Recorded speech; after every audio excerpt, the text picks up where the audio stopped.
আমার প্রিয় পরম স্বয়ং পরম পিতা পরম দয়াল পরম প্রেমময় শ্রী শ্রী ঠাকুর তার শ্রীমুখ নিঃসৃত মহাপবিত্রতম বাণী সংকলন প্রীতি বিনায়ক মহাপবিত্রতম গ্রন্থের এক জায়গায় তারই প্রদত্ত একখানি অমোঘ অমীয় অনন্য সাধারণ অত্যন্ত সুন্দর বাণী প্রদান করে তার সুদৃপ্ত সুদৃঢ় শ্রীকণ্ঠের উচ্চারণের ভঙ্গিতে আমাদের সকলের জন্য সবার উদ্দেশ্যে সবার তরেই বারংবার করে বিশেষভাবে বলে গেলেন যে তোমার যিনি ইষ্ট, তোমার যিনি প্রিয়, তিনি তোমাকে কেমনতর রূপে কতখানি ভালোবাসেন তা যদি সত্যি বুঝতে চাও, তোমার সারাটা জীবন দিয়ে বাস্তবিকভাবে প্রকৃত রূপেই যদি বুঝে তাকে উপভোগই করতে চাও, তবে আগে সর্বতভাবে তুমি তাকে ভালোবাসো অহেতুক অনুদীপনা নিয়ে। কারণ তুমি যদি তাকে না ভালোবাসো তাহলে তার লাখ ভালোবাসাও তুমি কখনোই বুঝতে পারবে না, এমনকি বোঝার মতো অনুভূতি আসবে না, সেই বৃত্তি প্রবৃত্তি আসবে না। বাণী সংখ্যা 39। তাহলে শ্রী শ্রী ঠাকুর কি বলছেন? শ্রী শ্রী ঠাকুরের কথার অর্থই হচ্ছে, আমি যদি বুঝতে চাই যে আমার ইষ্ট অর্থাৎ আমার ঠাকুর তিনি আমাকে কতখানি ভালোবাসেন বা আদৌ ভালোবাসেন কিনা। অনেকের মনের মধ্যেই দেখবেন অধিকাংশ সময় বেশিরভাগ ক্ষেত্রে আকছার এই প্রশ্নটা জাগে, এতকাল তো ঠাকুরকে মাথায় নিয়ে চলছি, তার আদর্শ মাথায় নিয়ে চলছি, ঠাকুরকে ধরে রয়েছি, কিন্তু ধরে হলোটা কি? ঠাকুরকে না হয় আমি ভালোবাসার চেষ্টা করছি, তিনি কি আদৌ আমায় ভালোবাসেন? এই যে তাকে ভালোবাসবো, তিনি ভালোবাসছেন কিনা, তাকে যে আমি আমার অনুভূতিতে আনবো, তার জন্য শ্রী শ্রী ঠাকুর বললেন যে আগে আমার নিজেকে নিজের প্রস্তুত করতে হবে। সর্বপ্রথমে তথা সর্বাগ্রেই আমাকে আমার ডে টু ডে লাইফ বা রোজকার জীবন চলনায় চলার ক্ষেত্রে আমার প্রতি প্রত্যেকটি বাক্য, কর্ম, আচার আচরণ, চাল চলন ও সুচরিত্র সুগঠিত করে তোলার মধ্য দিয়ে, নিজেকে গড়ে তোলার মাধ্যমে আমাকে ওই পরম পিতার মনজ্ঞ চলনে চলায় সু অভ্যস্ত হয়ে উঠে তারই মনের মতন ওই সত্যিকারের খাঁটি বাস্তববাদী প্রকৃত খাঁটি ঠাকুরের মানুষ হয়ে উঠতে হবে। শুধু কথার কথা নয়, সতের সঙ্গ করা সেই প্রকৃত সৎসঙ্গী ব্যক্তিত্ব স্বরূপ আমাদের সকলকেই হয়ে উঠতে হবে। আর ওই তাকে ভালোবাসতে বাসতে অর্থাৎ ইষ্টকে জীবনে মুখ্য করে তুলে নিঃশর্তে নিঃস্বার্থে নিখাদ রূপে তাকে খুব ভালোবাসতে বাসতে আমার আপনার আমাদের প্রতি প্রত্যেকের অন্তরের অন্তঃস্থলের সেই অন্তর্নিহিত সুপ্ত ঠাকুরত্ব বোধ তথা ঐশ্বরিক বোধ জেগে উঠবে। আর সেই বোধ, সেই অনুভূতিকে চিরজাগরুক, চিরজাগরিত তথা চিরবিকশিত করে তোলবার জন্যই আজকে পরম পিতার যিনি রেত ধারা, তার রেতবাহী উত্তরসূরি পরম পিতার চতুর্থ পুরুষ, আমাদের সবার হৃদয়ের অধীশ্বর, সকলের প্রাণাধিক প্রিয় আমাদের বর্তমান পরম পূজ্যপাদ শ্রী শ্রী আচার্যদেব দাদা, তিনি দেখুন একেবারে সপরিবার এই 100 দিনের ঐতিহাসিক ভারত পরিক্রমায় বেরিয়ে পড়েছেন। দিক বিদিকে তিনি পরিদর্শন ও পরিভ্রমণ করে বেড়াচ্ছেন। আর আমাদের সবার জন্য যত কথা, যত কিছু কথা তিনি বলছেন, তার শ্রীকণ্ঠ হতে, শ্রীমুখ হতে ওই অবিরাম ধারায় নির্গত তথা নিঃসৃত যে অমোঘমীয় বাণীগুলি, কথাগুলি এখন আর আমাদের কারোরই অজানা নয়, কারোর দৃষ্টির অন্তরালে অগোচরে বা গোপনে নেই। কারণ সোশ্যাল মিডিয়ার দৌলতে সমস্তটা রাতারাতি ভাইরাল হয়ে যাচ্ছে। আমাদের বর্তমান পরম পূজ্যপাদ শ্রী শ্রী আচার্যদেব দাদা তিনি যত কিছু যা কিছু বলছেন না, তার জিস্ট বা সার কথা, তার মূল কথা তথা সর্বপ্রধান মূল উপজীব্য বিষয় এটাই, তিনি বলছেন আপনাদের জীবনগুলোকে আপনারা একেবারে ঠাকুরে ঠাকুরে ঠাকুরময় করে তোলেন, ইষ্টে ইষ্টে ইষ্টময় হয়ে ওঠেন, জীবনগুলোকে ইষ্টানুরাগে রঞ্জিত ও পরিপূর্ণ করে তোলেন। তাহলে তিনি আজকে কেন বলছেন জীবনগুলোকে ঠাকুরে ঠাকুরে ঠাকুরময় করে তুলতে হবে?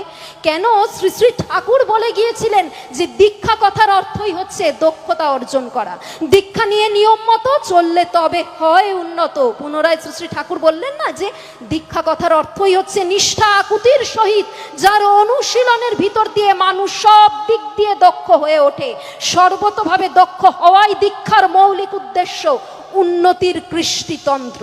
তার মানেই শ্রী শ্রী ঠাকুর বললেন দীক্ষা মানে আর কিচ্ছু না, only practice, practice and practice, because practice makes a man perfect. তাহলে আমাদের ঘরে ঘরে ওই ইষ্ট চর্চাগুলো কেন চারিয়ে দিতে হবে? কেন আজকে জীবনগুলোকে ঠাকুরে ঠাকুরে ঠাকুরময়, ইষ্টে ইষ্টে ইষ্টময় করে তুলতে হবে? এই যে আজকে আমরা ডিপি ওয়ার্ক করতে বেরোচ্ছি না, বহু জায়গায় গেছি, বিভিন্ন বাড়িতে গিয়ে দেখেছি অনেকের মনে এটা প্রশ্ন। অনেকে আমাদের কাছে জানতে চেয়েছেন, জিজ্ঞাসা করেছেন যে ঠাকুরকে ধরবো কেন, দীক্ষাটা নেব কেন, জীবনে সদ্গুরু ধরার প্রয়োজনীয়তা কোথায় বা কি কারণে তাকে গ্রহণ করব। দীক্ষা না নিয়েও তো জীবনটা ভালোই কাটছে, বহাল তবিয়তে আছি, দিব্য চলে যাচ্ছে, তাহলে ঠাকুরকে ধরবো কেন? এই যে তাকে ধরবো কেন, সেই প্রশ্নের প্রতি উত্তর দিতে গিয়ে একটি অতি সংক্ষিপ্ত বাস্তবিক যাজনমূলক জীবনীয় ঘটনার কথা ভীষণভাবে মনে পড়ে যাচ্ছে, ছোট্টভাবেই উল্লেখ করব। আমার প্রিয় পরম স্বয়ং পরম পিতা পরম দয়াল পরম প্রেমময় শ্রী শ্রী ঠাকুর একদিন আমাদের দেওঘর পুণ্যধাম ঠাকুর বাড়ি আমাদের সৎসঙ্গ আশ্রমের পার্লারে প্রতি প্রত্যহের ন্যায় তার শ্বেত শুভ্র আসনে বিরাজমান। তিনি সেখানে উপবিষ্ট, রোজকার মতোই তার সামনে অগণিত ভক্তবৃন্দ উপস্থিত ভক্তমণ্ডলীর সাথে রোজকার মতো শ্রী শ্রী ঠাকুর বিভিন্ন বিষয়ে কথাবার্তা বলছেন, তাদের পারিবারিক তথা পারিপার্শ্বিক পরিবেশের তিনি কুশলাদি সংবাদ বিনিময় করছেন। এমন সময় পার্লারে শ্রী শ্রী ঠাকুর সমীপে এসে উপস্থিত হলেন পরম পিতার জ্যেষ্ঠ আত্মজ, তার আদরের বড় খোকা আমাদের পরম পূজ্যপাদ শ্রী শ্রী পিতৃদেব। শ্রী শ্রী বর্দা পার্লারের ভিতরে প্রবেশ করেই দেখলেন শ্রী শ্রী ঠাকুরের ঠিক সামনেটায় বসে রয়েছেন তৎকালীন সময়ে শ্রী শ্রী ঠাকুরের একজন একনিষ্ঠ কর্মী, তার পরম প্রিয় শিষ্য তথা ভক্ত, আমাদের ওই সৎসঙ্গ আশ্রমেই থাকেন, আশ্রমিকবাসী শ্রদ্ধেয় সৎসঙ্গী গুরু ভাই মনোহর মিস্ত্রি দাদা, যিনি তার পেশাগতভাবে বা জীবিকা সূত্রে একজন কাঠ মিস্ত্রি ছিলেন, কাঠের আসবাবপত্র বিনির্মাণের কাজ করতেন। তা শ্রদ্ধেয় মনোহরদাকে ঠিক সামনেটায় বসে থাকতে দেখে পরম পূজ্যপাদ শ্রী শ্রী বর্দা তার উদ্দেশ্যে তৎক্ষণাৎ বলে উঠলেন, হ্যাঁ রে মনোহর, তোরে একটা কাম দিমু, তুই কি করবার পারিস? শ্রদ্ধেয় মনোহরদা বলছেন, আজ্ঞে বর্দা, আপনি আদেশ করেন, আপনি আদেশ করলেই পারি। শ্রী শ্রী বর্দা বললেন, আমার দীর্ঘদিনের সুপ্ত ইচ্ছা শ্রী শ্রী ঠাকুরের বসবার জন্য, তার আরাম করবার জন্য আমি একটা কাঠের আরাম কেদারা মানে কাঠের চেয়ার আমি সেটা নির্মাণ করে দেব, তা তুই কি সেটা প্রস্তুত করতে পারিস? শ্রদ্ধেয় মনোহরদা বলছেন, শ্রী শ্রী ঠাকুর আদেশ করলে আর আপনি অনুমতি দিলেই পারি, অসম্ভব সম্ভব করতে পারি, অসাধ্য সাধন হবে। পরম পূজ্যপাদ শ্রী শ্রী বর্দা শ্রী শ্রী ঠাকুরের অনুমতি নিয়ে তাকে আদেশ করলেন যে আগামীকাল থেকে তুই শ্রী শ্রী ঠাকুরের বসবার জন্য ওই কাঠের চেয়ার তৈরি করবার, ওই প্রস্তুত করবার কাজ শুরু করে দে। যথারীতি আগামীকাল সকাল থেকে শ্রদ্ধেয় মনোহরদা পার্লারের অদূরে বসে ঠুক ঠুক ঠুক ঠুক করে সারা দিন ধরে ওই কাঠের চেয়ার তৈরি করার কাজ করে চলেছেন। আর পার্লারে অদূর থেকে আমার পরম পিতা অপলক দৃষ্টিতে মন্ত্রমুগ্ধের মতন সেদিকে চেয়ে রয়েছেন। যেদিন এই কাঠের চেয়ার প্রস্তুত করার কাজ শেষ হলো, শ্রদ্ধেয় মনোহরদা সেদিন পার্লারে এসে শ্রী শ্রী ঠাকুরের কাছে নিবেদন করলেন। শ্রী শ্রী ঠাকুর বললেন, এখন তুই একটা কাজ কর, এই সন্ধ্যাবেলা ওই কাঠের চেয়ারখানা নিয়ে গিয়ে বড় খোকার ঘরের বাইরে যে উঁচু শ্বেত পাথরের বাঁধানো বারান্দাটা আছে ওখানে রেখে দিয়ায়। আগামীকাল অতি প্রত্যুষে প্রাতঃকালীন বিনতি প্রার্থনার সমপনান্তে আমি তোকে সাথে করে নিয়ে গিয়ে ওই কাঠের চেয়ারটা দেখব, তুই কিন্তু অতি অবশ্যই আমার সঙ্গে থাকিস। শ্রদ্ধেয় মনোহরদা যথাজ্ঞা বলে চলে গেলেন এবং যথারীতি শ্রী শ্রী ঠাকুর যা বলেছেন সেই কাজই করলেন। আগামীকাল অতি প্রত্যুষে যথারীতি শ্রী শ্রী ঠাকুর যখন শ্রদ্ধেয় মনোহরদাকে সাথে করে নিয়ে ওই কাঠের চেয়ারখানা দেখতে গেছেন, তিনি একদম টপ টু বটম মাথা থেকে পা পর্যন্ত চেয়ারটা খুঁটিয়ে খুঁটিয়ে অবজার্ভ করছেন। দীর্ঘক্ষণ ধরে পর্যবেক্ষণ করবার পরে শ্রী শ্রী ঠাকুর মনোহরদার দিকে তাকিয়ে বলে উঠলেন, ওই বাদিকের পায়াটা যেন একটু লড়বড় করে, ভাঙবো নাকি? বসলে কি ওটা ভাঙবো? শ্রদ্ধেয় মনোহরদা বলছেন, আগে না ঠাকুর, ভাঙবো না। হয়েছে কি, ওই বসার জায়গাটার সাথে বাদিকের পায়াটার ছোট্ট একটা গ্যাপ আছে, আপনি চিন্তা করবেন না, আমি পরে জোরাতালি দিয়া দিমুনে। যেই মুহূর্তে শ্রদ্ধেয় মনোহরদা এই কথা বলেছেন, পরম পিতা বড় বড় করে গোল গোল করে চোখ পাকিয়ে তার দিকে চেয়ে রয়েছেন। তারপর বলে উঠলেন, কি করবি কইলি, কি করবি? শ্রদ্ধেয় মনোহরদা পুনরায় বললেন, আগে পরে জোরাতালি দিয়া দিমুনে। শ্রী শ্রী ঠাকুর তখন মুচকি মুচকি হাসছেন। আমার পরম পিতার দিব্য মুখমণ্ডলে ঈষৎ দিব্য হাসি, হাসতে হাসতে বললেন, জোড়াতালি দিবি মানে গোজামিল দিবি, কিন্তু শোনো মনি, আমি কই কি, ওই কাঠের পাটাতনে তো গোজামিল দিবা, কিন্তু তার তুলনায় 1000 গুণ বেশি গোজামিল যে চরিত্রের মধ্যে ঢুকবে, হেইটা মেরামত করবা কেমনে? আজকের যুগে দাঁড়িয়ে দেখুন, আমাদের সবার চরিত্রে ওই গোজামিলটা চারিয়ে গেছে। প্রত্যেকটা পরিবারের মধ্যে আমাদের নিজেদের অজান্তে, নিজেদের অজ্ঞাতসারে অচিরেই কখন গোজামিল ঢুকে গেছে। আর ওই গোজামিলগুলোকে এখন আমাদের মেরামত করতে হবে। ওই রিপেয়ার বা মেরামত করবার জন্য, ওই ড্যামেজ কন্ট্রোল করবার জন্য আজকের যুগ পরিস্থিতিতে দাঁড়িয়ে ঠাকুরকে ধরতে হবে। এখানেই সদ্গুরুর সৎ নামে সৎ দীক্ষা গ্রহণ করবার গুরুত্ব, তাৎপর্য, প্রয়োজনীয়তা ও প্রাসঙ্গিকতা। আর আজকে সেই কারণেই ডিপি ওয়ার্ক আমাদের ধরিয়ে দিলেন আমাদের বর্তমান পরম পূজ্যপাদ শ্রী শ্রী আচার্যদেব দাদা এবং পরম পিতার পঞ্চম পুরুষ, আমার আপনার আমাদের সবার অতীব প্রিয়, আমাদের পরম প্রিয় পূজনীয় অবিন দাদা। আমাদের নাকতলা অঞ্চলে আমরা প্রচুর ডিপি ওয়ার্কের কাজ করেছি। এই ডিপি ওয়ার্কের কাজ করতে গিয়ে আমরা একটা বিষয় ভীষণভাবে লক্ষ্য করেছি। সেটা কি জানেন তো? আমরা যে বাড়িতে বাড়িতে গেছি না, মানুষের কিন্তু আর্থিক সচ্ছলতার অভাব নেই। আজকে যে আমরা এখানে যতগুলি মানুষ বসে আছি, কারোর জীবনেই কিন্তু আর্থিক সচ্ছলতার অভাব নেই। পরম পিতার দয়ায় মাথার উপরে ছাদ রয়েছে, আর কিছু না হোক আমরা ডাল ভাত খেয়ে ভালো আছি। আমরা আমাদের পরিবার নিয়ে মোটামুটি ভালোভাবে বেঁচে পড়তে রয়েছি। আর প্রত্যেকটা মানুষের বাড়ি, গাড়ি, ধন সম্পদ, এমনকি মোটা টাকা ব্যাংক ব্যালেন্সও রয়েছে। কিন্তু সমস্যাটা তাহলে কোথায়? সমস্যাটা হচ্ছে মানুষগুলি ঘরে ঘরে ডিপ্রেশনে ভুগছে। প্রত্যেকটা ঘরে গিয়ে আমরা দেখছি কি ভীষণ মেন্টাল ডিপ্রেশন তাদের মধ্যে। আমরা আমাদের মন্দিরের ঠিক সামনে, মানে নাকতলা সৎসঙ্গ বিহারের ঠিক সামনে একটা বাড়িতে ডিপি ওয়ার্ক করতে গেছি, মায়েরা মিলে, শুধু মায়েরা।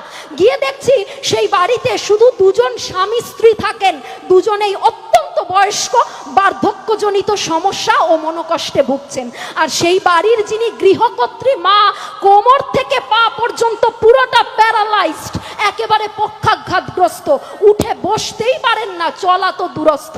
আমরা যখন তাদের কাছে গিয়ে যাজন করলাম, তারা মন্ত্রমুগ্ধের মতন শুনলেন। এবং যে মানুষটি উঠে বসতে পারতেন না, এক সপ্তাহ যাজন করবার পরে তিনি উঠে বসেছেন এবং তিনি পুনরায় ইষ্টবৃত্তি শুরু করেছেন। আমরা নিজেরা হাতে ধরিয়ে দিয়ে তাকে ইষ্টবৃত্তি করিয়ে এসেছি। 1 মাস হয়ে যাওয়ার পরে আমরা যখন ইষ্টবৃত্তির অর্ঘ্যটা তার কাছে চাওয়ার জন্য গেলাম, যখন জানাতে গেলাম আপনার কিন্তু ইষ্টার্ঘ জমা দেওয়ার সময় হয়ে গেছে, শুনলে বিশ্বাস করবেন না, অবিশ্বাস্য অলৌকিক ঘটনা বলে মনে হবে।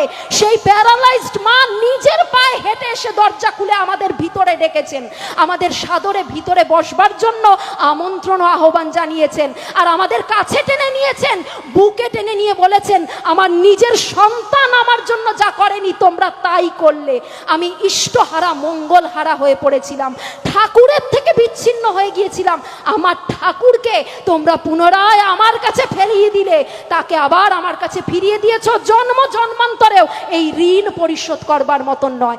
যখন এই ঘটনাটা আমরা আচার্যদেবের কাছে গিয়ে নিবেদন করলাম, পূজনীয় অবিন দাদাকে বললাম, অবিন দাদা অত্যন্ত খুশি হয়ে বললেন, এই মানুষগুলোকে বাঁচানোর জন্যই তো ডিপি ওয়ার্ক দিলাম রে, আর তো কিছু নয়। এই মানুষগুলো ঘরে ঘরে মরে বেঁচে আছে, মরে বেঁচে আছে। শুধু তারা প্রতীক্ষায় রয়েছে কবে ঠাকুরের কোনো বার্তাবাহী লোক আসবে, একটু বাঁচাবার পথ দেখাবে, একটু আলো মঙ্গলের পথ প্রদর্শন করবে। তার জন্যই তো ডিপি ওয়ার্ক দিলাম। আজকে আমরা ঘরে ঘরে এই বাঁচার বার্তা নিয়ে যাচ্ছি, এই প্রেমের বার্তা, ইষ্টের প্রেমের বার্তা, আচার্যদেবের প্রেমের মিষ্টি মধুর বার্তা নিয়ে যাচ্ছি, যাতে মানুষগুলো ওই বিইং অ্যান্ড বিকামিং অর্থাৎ বাঁচা বাড়া তথা জীবন বৃদ্ধির পথে ক্রমশ একটু একটু করে অগ্রসর ধাবিত হতে পারে, সেদিকে যাতে এগোতে পারে। আর তাহলেই কিন্তু আজকের এই যে 21st সেঞ্চুরি, এই 21বিংশ শতাব্দীর এই ঘোরতর কলি যুগের যিনি সর্বশেষ কল্কিরূপী অবতারী মহাপুরুষ, আমার আপনার আমাদের সকলের প্রিয় পরম স্বয়ং পরম পিতা, পরম দয়াল, পরম প্রেমময় যুগ পুরুষোত্তম শ্রী শ্রী ঠাকুর অনুকূল চন্দ্র, তার আশার সার্থকতা রয়েছে। তবে তার আশা সার্থক হবে যদি আমরা সঠিকভাবে বাঁচতে বাড়তে পারি। ঠাকুরের এটাই ইডিওলজি, এটাই তার জীবন দর্শন তথা মতাদর্শ, মানুষকে নিয়ে চলা, মানুষকে ভালোভাবে বাঁচতে বাড়তে সেই পথে এগিয়ে দেওয়া। সুতরাং আমরা আরো থেকে আরোতর রূপে তার হয়ে উঠব। পরম পিতা প্রদত্ত প্রত্যেকটি কথা, তার আদেশ নির্দেশ অমোঘমীয় বাণী, আসুন জীবন দিয়ে পুঙ্খানুপুঙ্খ রূপে পরিপালন, পরিপূরণ তথা প্রতিপালন করে চলি। আর কিছু না হোক অন্তত পক্ষে সৎসঙ্গী হিসাবে আমরা নিত্যদিন উপযুক্ত প্রকারে ওই নাম ধ্যান পরায়ণ তথা ইষ্টবৃত্তি পরায়ণ হয়ে চলবো। এবং সর্বশেষে তথা সর্বোপরি যে বিষয়টা আসছে তা হলো পুঙ্খানুপুঙ্খ রূপে ইষ্ট নির্দেশ তথা আচার্য নির্দেশ প্রতিপালন করে চলা। কারণ আমরা সকলেই তো শিখেছি যে ইষ্ট লাগি কর্ম করা সেই তো হলো পুণ্যে ভরা। উষা নিশায় মন্ত্র সাধন চলাফেরায় জপ, যথাসময় ইষ্ট নির্দেশ মূর্ত করাই তপ। পুনরায় শ্রী শ্রী ঠাকুর বললেন কৃপা কথার অর্থই হচ্ছে করে পাওয়া। কারণ ওই কৃপা শব্দটা এসেছে ক্রিয়া ধাতু থেকে, তাই করাই পাওয়ার জননী। ধরো করো হও পাও, না করে যে পেতে চায় দুঃখ তার পিছে ধায়। সুতরাং আমরা সবাই খুব ভালোভাবে জানি যে এখন আমাদের সামনে সৎসঙ্গী হিসাবে সর্বপ্রধান ইষ্ট নির্দেশ তথা আচার্য নির্দেশ ডিপি ওয়ার্ক তো রয়েছে, কিন্তু অতি সম্প্রতি আমাদের পরম পিতার পঞ্চম পুরুষ আমাদের পরম প্রিয় পূজনীয় অবিন দাদা সব মন্দিরে মন্দিরে একটা বার্তা পাঠিয়েছেন। অতি সম্প্রতি তিনি এই নির্দেশ পাঠিয়েছেন। আমরা আমাদের মন্দির নাকতলা সৎসঙ্গ বিহার থেকে যা জেনেছি যে আচার্যদেব এখন চাইছেন আমরা একটু দীক্ষা কার্যক্রমে মন দিই। কারণ তিনি বলছেন চতুর্দিকে একটা ডিপি ওয়ার্ক রব উঠেছে, খুব ভালো কথা। আমরা অনেক ডিপি ওয়ার্কের কাজ যে যার সাধ্য মতন করেছি, করে চলছি। অদূর ভবিষ্যতেও আরো দ্রুত থেকে দ্রুততর গতিতে এই ডিপি ওয়ার্কের কাজকে সর্বাঙ্গ সুন্দর রূপে সুসফলভাবে আমরা সুসমাধা তথা সুসম্পন্ন করবই করব। কিন্তু ডিপি ওয়ার্ক করতে গিয়ে কোথাও না কোথাও দীক্ষা কার্যক্রমে একটু ঢিলেমি পড়ে যাচ্ছে, এমনটা যেন না হয়। কারণ শ্রী ঠাকুর বললেন না, আশীর্বাদ কথার অর্থই হচ্ছে অনুশাসনবাদ। সুতরাং তার অনুশাসন মেনে আমাদের চেষ্টা করতে হবে যেন প্রতি প্রত্যহ অন্তত পক্ষে একটা করে মানুষের পুষ্পাঞ্জলি, সেই ভক্তি অর্ঘ্য তথা ভক্তি নৈবেদ্য আমি আমার পরম পিতার রাতুল শ্রীচরণতল প্রান্তে নিবেদন ও পরিবেশন করে চলতে পারি। আর আচার্যদেব বললেন যে এখন আমাদের সৎসঙ্গী হিসাবে টার্গেট বা লক্ষ্য কি জানেন? আর কোয়ান্টিটি নয়, বরং কোয়ালিটি সমন্বিত দীক্ষা কার্যক্রমে মনোনিবেশ তথা মনোসংযোগ করে চলা। কারণ সংখ্যার রেকর্ড আমরা অনেক করেছি, পরবর্তী সময় দেখা গেছে মানুষগুলি ইষ্টহারা মঙ্গলহারা হয়ে পড়েছে। ইষ্টবৃত্তি চিরতরে পরিত্যাগ করে ঠাকুরের থেকে সারা জীবনের মতো বিচ্ছিন্ন বিক্ষিপ্ত হয়ে গেছে। এমনটা যেন অদূর ভবিষ্যতে আর কখনো না হয়, আমরা সেইভাবে মানুষকে যাজন করব আর কোয়ালিটি সমন্বিত দীক্ষা কার্যক্রমে বিশেষভাবে মনোযোগ দেব। আর তাহলেই অদূর ভবিষ্যতে দেখা যাবে ওই ডিপি ওয়ার্ক আর দীক্ষা কার্যক্রম একে অপরের পরিপূরক স্বরূপ হয়ে উঠেছে। একেবারে সবশেষে আমি একদম একটা ছোট্ট ঘটনার কথা উল্লেখ করে শেষ করে দেব। আমার প্রিয় স্বয়ং পরম পিতা পরম দয়াল পরম প্রেমময় শ্রী শ্রী ঠাকুর তিনি যখন একদিন আমাদের দেওঘর পুণ্যধাম ঠাকুর বাড়ি আমাদের সৎসঙ্গ আশ্রমের পার্লারে প্রতি প্রত্যহের ন্যায় তার শ্বেত শুভ্র আসনে সেখানে বিরাজমান তথা উপবিষ্ট, তার রোজকার মতো এই বিভিন্ন বিষয়ে তার সকলের সাথে কথোপকথন তথা আলাপ আলোচনা প্রসঙ্গ চলছে। হঠাৎ করে সাত সকালে আশ্রমিকবাসী একদল ইষ্টপ্রাণ শ্রদ্ধেয় দাদা ও ইষ্টপ্রাণা শ্রদ্ধেয়া ভক্তিমতী মায়েরা তারা জোটবদ্ধভাবে ঠাকুরের কাছে এসেছেন। তাদের কিছু অভিযোগ বা নালিশ রয়েছে। ঠাকুর বললেন, সাত সকালে কি অভিযোগ, কি নালিশ কও শুনি। সবাই তখন বলছে, ঠাকুর আমাদের এই আশ্রমে একটা বেড়ালের খুব উপদ্রব শুরু হয়েছে।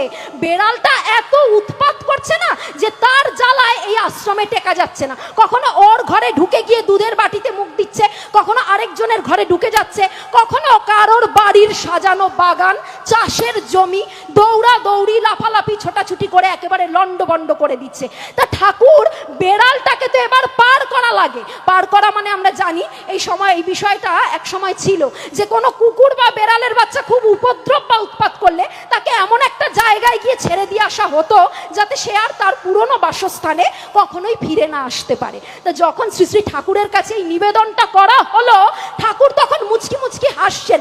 কেন হাসছেন? কারণ যার বিরুদ্ধে এত অভিযোগ তথা নালিশ সেই বেড়ালটা আর অন্য কারোর বেড়াল নয়, একেবারে যুগ পুরুষোত্তম লীলা সঙ্গিনী আমাদের পরমারাধ্যা জগজ্জননী শ্রী শ্রী বড়মার পোষ্য বেড়াল, বড়মার নিজের পালিত বেড়াল। তার সম্বন্ধে নালিশ এসেছে ঠাকুরের কাছে। ঠাকুর হাসতে হাসতে বলে উঠলেন, বেড়ালটা কার বেড়াল জানা আছে তো? মানে একেবারে হোম মিনিস্টারের বেড়াল। পরম পিতাও সেখানে অপারগ অক্ষম। সবাই তখন হাসতে হাসতে বলছে, আগে জানি ঠাকুর বড়মার পোষা বেড়াল, কিন্তু কিছু একটা করা লাগে। আপনি বলেন এই সমস্যা সমাধানের পথ কি, না হলে এই আশ্রমে হয় বেড়াল থাকবে নয় মানুষ থাকবে, আমরা আর পাচ্ছি না। শ্রী শ্রী ঠাকুর বললেন একটাই সমাধানের পথ। কি পথ? বেড়ালটার গলায় ঘন্টা বাঁধতে হবে, তাহলে গুটি গুটি পায়ে যেখানে যাবে ওই ঘন্টার আওয়াজে সবাই সজাগ ও সচেতন হয়ে যাবে, যে যার বাড়ির জিনিসপত্র সুন্দরভাবে আগলাতে পারবে। সবাই বলছে বলেন কি ঠাকুর, ও বেড়াল যা দুষ্টু, ওকে তো বাগেই আনা যায় না, কাবুই করা যায় না, ঘন্টাটা বাঁধবো কি করে? আর একটু আদর করে জাপটে ধরলেই এমন টেটে করে চিৎকার জুড়ে দেয় যে স্বয়ং শ্রী শ্রী বড় মা একেবারে সশরীরে চলে আসেন ওকে উদ্ধার করতে। আর বড় মার পিছু পিছু ও বীর দর্পে এগিয়ে চলে, যেন অভয় পদে শরণ নিয়েছে। শ্রী শ্রী ঠাকুর বললেন তোরা লেগে থাক না, লেগে থাকলে পারবি, অসম্ভব সম্ভব হবে, অসাধ্য সাধন হবে, এ তো সামান্য একটা ঘন্টা বাঁধা। সত্যি সত্যি মাত্র 1 থেকে 1.5 মাসের মধ্যে বেড়ালটাকে কাবু করে তার গলায় ঘন্টাটা বেঁধে দেওয়া সম্ভব হলো। তখন যাবতীয় সমস্যার চিরতরে সমাধান হয়ে গেল। আপাত দৃষ্টিতে খুব সামান্য ছোট্ট একটা ঘটনা, কিন্তু তার মধ্যে দিয়ে শিক্ষা কি পেলাম? ঠাকুর বলছেন নিষ্ঠা কথার অর্থ নিঃশেষে লেগে থাকা। আমরা যদি লেগে থাকি আমরাও পারবো, সব করতে পারবো। তাই আসুন আমরা একটু সদিচ্ছা সহকারে, একটু নিষ্ঠা, প্রেম, প্রীতি, ভক্তি ও গভীর থেকে গভীরতর ভালোবাসা সহকারে এই ইষ্টকর্ম তথা ইষ্টকার্যে যোগযুক্ত হই। নিজেদের আজীবন ইষ্ট সেবায় নিয়োজিত করে রেখে আসুন ইষ্ট স্বার্থ প্রতিষ্ঠা পরায়ণ হয়ে চলে সপরিবার তথা সপারিপার্শ্বিক পরিবেশ সহকারে আমাদের জীবনগুলো দিয়ে আমরা হয়ে উঠি ধন্য, সার্থক ও কৃতার্থ। তার কাজ করতে করতে জীবনগুলোকে আসুন আমরা ধন্য করে চলি, তাহলেই আমাদের জীবনে শ্রী শ্রী ঠাকুর ও শ্রী শ্রী আচার্যদেবকে পাওয়ার যে প্রকৃত রূপে বাস্তবিক সার্থকতা তাও চিরতরে প্রস্ফুটিত হয়ে উঠতে পারবেই পারবে। আসুন নিজেরা শ্রী শ্রী ঠাকুরকে নিয়ে খুব ভালো থাকি, আর তার কাজ করতে করতে আমাদের বর্তমান পরম পূজ্যপাদ শ্রী শ্রী আচার্যদেব দাদা তার পথে এগোতে এগোতে আমাদের পরম পূজনীয় বড় বৌরানী মা, যিনি আমাদের জগৎজননী মা, সবাইকে খুব খুব ভালোবাসেন, এবং অতি অবশ্যই আমাদের পরম পিতার পঞ্চম পুরুষ আমাদের পরম প্রিয় পূজনীয় অবিন দাদাকে খুশি করে চলি, তাদের শান্তি, স্বস্তি, তুষ্টি ও পুষ্টি বিধান করে চলি। কারণ আমাদের সবার জীবনে তারাই তো হলেন পরম পিতার জীবন্ত মূর্ত বিগ্রহ, তারাই পরম পিতার জ্যান্ত প্রতীক স্বরূপ। তাই আমরা যদি কিছুটা হলেও তাদেরকে মানসিক শান্তি, স্থিতি ও পরম তৃপ্তি প্রদান করতে পারি, তাদের খুশি করতে পারি, তাহলে আমার ঠাকুরও খুশি হবেন। আসুন নিজেরা শ্রী শ্রী ঠাকুরকে নিয়ে খুব ভালো থাকি, অপরকে ভালো রাখি, সবাই মিলে সমবেতভাবে ভালো থেকে শ্রী শ্রী ঠাকুর ও শ্রী শ্রী আচার্যদেবকে ভালো রাখি। অবশেষে একদম সবশেষে এইটুকু বলেই শেষ করে দেব। আমাদের বর্তমান পরম পূজ্যপাদ শ্রী শ্রী আচার্যদেব দাদা বলছেন আজকের যে যুগ পরিস্থিতিতে আমরা দাঁড়িয়ে রয়েছি না, এই যুগটা বড্ড আত্মকেন্দ্রিক স্বার্থপরতার একটা যুগ। মানুষ শুধু নিজেরটুকু ভাবে, তার বাইরে ভাবতে জানে না। নিজের পরিবারের ভালো থাকার কথা ভাবে, তার বাইরে ভাবতে পারে না। হয়তো আমার পাশের বাড়ির লোকটার নামই আমি জানি না, তার ভালো মন্দের খবর রাখা তো দূরস্থ। তাই তিনি বললেন সবাইকে সমবেতভাবে নিয়ে চলেন, সৎসঙ্গ করেন, মাতৃ সম্মেলন করেন, মহতি মহামহোৎসব যা কিছু করেন না কেন সবাইকে সাথে করে নিয়ে করবেন, সবাইকে সাথে করে নিয়ে চলবেন। আমরা সৎসঙ্গীরা না হয় আজকের যুগ পরিস্থিতিতে দাঁড়িয়ে অন্যদের থেকে একটুখানি ব্যতিক্রমী হলাম। মানুষ নিজের পরিবারের সুখ স্বাচ্ছন্দ্যের সংকীর্ণতার গণ্ডির মধ্যে আবদ্ধ, আমরা সৎসঙ্গীরা না হয় তার থেকে একটু ব্যতিক্রমী হলাম। আমরা সমগ্র সমাজ, জাতি, দেশ তথা রাষ্ট্রের বুকে আমরা ইষ্টের বার্তা, আচার্যদেবের প্রেমের মিষ্টি মধুর বার্তা বিতরণ করব, এবং সর্বোপরি আমার প্রিয়কে বিতরণ করে বেড়াবো। তাহলে নিজেও ভালো থাকা যাবে, অপরকেও ভালো রাখা যাবে, সবাই মিলে খুব খুব ভালো থাকা যাবে। তাই শ্রী শ্রী ঠাকুর বলছেন না, ভাবছো বসে চলবে কিসে, তুমি ভাববার কে? ভাববার যিনি ভাবছেন তিনি, তুমি ভাবো তাকে। ঝড় ঝঞ্ঝা যতই আসুক মনে রাখিস জোর, মাথায় আছেন দয়াল ঠাকুর, ভাবনা কিরে তোর। ঘর সংসার যাই না করিস, থাকবি ইষ্টে রত, সব কাজেতে পাবি বল মাতাল হাতির মতো। জীবন থেকে সব চিন্তা ভাবনা, যাবতীয় দুর্ভাবনা ও দুর্ভোগ চিরতরে কেটে যাবে। আসুন আমরা শ্রী শ্রী ঠাকুরের মানুষ নিজেরা হয়ে উঠি, অপরকে তার মানুষ করে তুলে এই মহান জীবন সাধনা তথা জীবন ব্রতে ব্রতী হয়ে আরো থেকে আরো তর রূপে সমবেত ভাবে ওই ইষ্ট পথের পানে তথা ইষ্ট লক্ষ্যের পানেই পুনরায় পুনরুদ্দীপ্ত ও পুনরুজ্জীবিত হয়ে চলি। আর আজকের এই মহতি মহামহোৎসবের প্রাঙ্গণে দাঁড়িয়ে আসুন আমরা আমাদের সকলের প্রিয় পরম, স্বয়ং পরম পিতা, পরম দয়াল, পরম প্রেমময় শ্রী শ্রী ঠাকুরের ভাষাতে থাকে। তার উদ্দেশ্যেই সকল সৎসঙ্গী গুরু ভাই বোনেরা মিলে সমবেতভাবে ওই সুদৃঢ় শ্রীকণ্ঠের উচ্চারণের ভঙ্গিতে এক বাক্যে এক ভাষায় এক স্বরে ভীষণভাবে বলে উঠিছে, প্রশ্ন আমার অস্তে যাউক রহুক যুক্তি সরে, তোমার ব্রত করব পালন মরণ স্তব্ধ করে। দিন দয়াময় ডাকছে রে ওই এখনো তুই ওঠরে জেগে, জীবন ব্রতে ব্রতী হয়ে ইষ্ট পথে চল রে বেগে। তোমার তৃপ্তি স্বস্তি পোষণ বিশ্বে তোমার জয়গান, তাই যেন হয় সাধনা আমার, তাই হোক আমার অভিযান। বাধার কথা শুনিস নে তুই ইষ্ট পানে চল, শতেক অভাব মোচন হবে বাড়বে বুকে বল। আমি আমার প্রিয় পরম স্বয়ং পরম পিতা পরম দয়াল পরম প্রেমময় শ্রী শ্রী ঠাকুরের আতুল শ্রীচরণতল প্রান্তে সবারই সপরিবার তথা সপারিপার্শ্বিক সর্বাঙ্গীন মঙ্গল ইষ্টচ্ছল দীর্ঘায়ু জীবন প্রার্থনা করছি। খুব খুব ভালো থাকবেন সবাই। জয় গুরু সবাইকে। যিনি চেনেন তিনি চিনিয়ে দেন, তিনি ধরিয়ে দেন। ভগবান নিজে চট করে ধরা দিতে চান না, কিন্তু তিনি বারবার আসেন। তিনি বুদ্ধ অবতার, তিনি হযরত মুহাম্মদ সাল্লাল্লাহু আলাইহি সাল্লাম, তিনি যীশু খ্রিস্ট, তিনি শ্রী চৈতন্যদেব, তিনি পরম্পরাক্রমে এসেছেন। এই যে পুরুষোত্তমের আগমনের পরম্পরা, এবং যতবার তিনি এসেছেন ততবার তিনি পূর্ববর্তীকে পরিপূর্ণ করেছেন। এইটি আমাদের দর্শন। পুরুষোত্তম আসেন যখন সব গুরুরই সার্থকতা। ঠাকুর এসেছে মানে তার মধ্যে সবাই সবকে পাবে, সবাইকে ধারণ করে তিনি আছেন। মহানবী সম্পর্কে তিনি এই কথাটি বলেছিলেন যে তিনি যখন এসেছিলেন সবাইকে পরিপূর্ণ করে এসেছিলেন, সবার পূরণ করেন যিনি।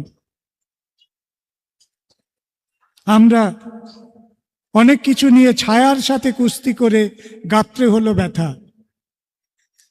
ধর্ম নিয়ে যে বিভ্রান্তি এবং যে অনাকাঙ্ক্ষিত ঘটনা, এ বিষয়ে বিস্তারিত আলোকপাত করার দরকার নেই, আপনারা সবাই জানেন। আমি শুধু ঠাকুরের অবস্থান বলছি। তিনি বলেছিলেন যে ধর্মে সবাই বাঁচে বাড়ে। বাঁচার জায়গা এবং উদ্বর্ধনার জায়গা। যদি কেউ নিজেকে ধর্মের মধ্যে রাখে, নিজের মধ্যে ধর্মকে প্রতিষ্ঠা করে, ধর্ম প্রতিষ্ঠার কোথায় হবে, কিভাবে হবে, ঠাকুরের উত্তরটি আপনারা শুনে নিন, ঠাকুরের দর্শনটি আপনারা বুঝে নিন। ধর্ম প্রতিষ্ঠা বাইরে কোথাও হবে না। ধর্ম প্রতিষ্ঠা হবে নিজের মনে, নিজের চেতনায়, নিজের প্রাণের কেন্দ্রে, নিজের বোধ বুদ্ধি বিবেকের ভিতরে ধর্মের প্রতিষ্ঠা হবে। এই যে দর্শন, এই জন্য ধর্মে প্রতিষ্ঠার জন্য এত কর্মকাণ্ড, এত শিক্ষা দীক্ষা নিয়ে শিক্ষা ধরিস।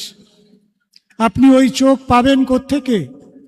নিজের মধ্যে ধর্ম প্রতিষ্ঠা করার সেই জ্ঞান তো আপনার দরকার, আমার দরকার, আমাদের প্রত্যেকের দরকার।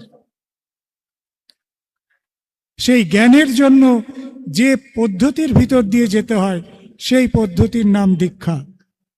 এখান থেকে শুরু করতে হবে। আমি কিছু লিটারেচার পড়লাম, আমি কিছু বক্তৃতা শুনলাম, আমি ঠাকুরের জীবন আদর্শ যা কিছু বলেছে জীবনে কোনোদিন কিছু পালন করলাম না, এরকমটা নয়। আচরণ আচরণ আচরণ, আচরণে যতক্ষণ না ফুটে উঠছে ততক্ষণ ধর্ম ফুটছে না। আচরণই বোধ চয়নে জ্ঞানের সাগর হনাপার। আমাদের সেই আচরণটাই তো নেই। এখান থেকে আমাদের সূচনা, এখান থেকেই আমাদের এই জায়গাটাই যার নড়বড়ে, তার সারা অনেক কিছুই নড়বড়ে হয়ে গেছে। একটু শিক্ষার কথা, একটি কথা বলি, বলে আমি আমার অনুভূতির কথা বলবো। কারণ আচার্যদেব চাইছেন আমরা ঠাকুরের অনুভূতির কথা বলি। ঠাকুরকে পেয়ে আমার কিরকম লাগলো, আমার জীবনে কি উদ্বর্ধনা হলো বলে আমি মনে করছি, এই কথাগুলো আমি আপনাদের কাছে বলবো। এবং লক্ষ লক্ষ সৎসঙ্গী ভাই বোনেদের কাছে, মায়েদের কাছ থেকে আমি কি শিক্ষা পেলাম, সেটা আমাকে কিভাবে এগিয়ে দিল, এরকম একটি কথা বলবো। দীক্ষা দিয়ে শুরু করতে হবে। আপনারা ভাববেন না দীক্ষা কোনো একটা রিচুয়াল, একটা আনুষ্ঠানিকতা মাত্র নয়। দীক্ষা নিয়ে আমরা প্রকৃত শিক্ষাকে যদি নিজের জীবনে প্রয়োগ করি, প্রায়োগিকতা, অ্যাপ্লিকেশন, অ্যাপ্লাই যদি না করি, অ্যাপ্লাইড রিলিজিয়ান, তাহলে আমি ফাঁকিতে পড়ব। ঠাকুর বলছেন আমাকে ঠাকুর সাজিয়ে ভক্ত হয়ে বসো না। ফাঁকি দিলে নিজেই ফাঁকিতে পড়তে হবে। ফলে আমরা সত্যিকারের দিশায় সহি ইমানদারের মতো আমরা যেন পরমকে, যিনি চরম তত্ত্ব, তার কাছে নত হতে শিখি। ঠাকুরের একটি ছোট্ট ছড়া, দীক্ষা নিয়ে শিক্ষা ধরিস। কেন আগে শিক্ষা নয় কেন? আমরা জানি শিক্ষা দীক্ষা, তাই তো জানি এই লোকটা শিক্ষা দীক্ষা আছে অথবা শিক্ষা দীক্ষা নেই। এই তো আমাদের দুটি শব্দের অর্ডার, আগে শিক্ষা পরে দীক্ষা। ঠাকুর এটাকে উল্টে দিলেন। কারণ যেভাবে চলছে, এটার যদি একটা উদ্বর্ধনামুখী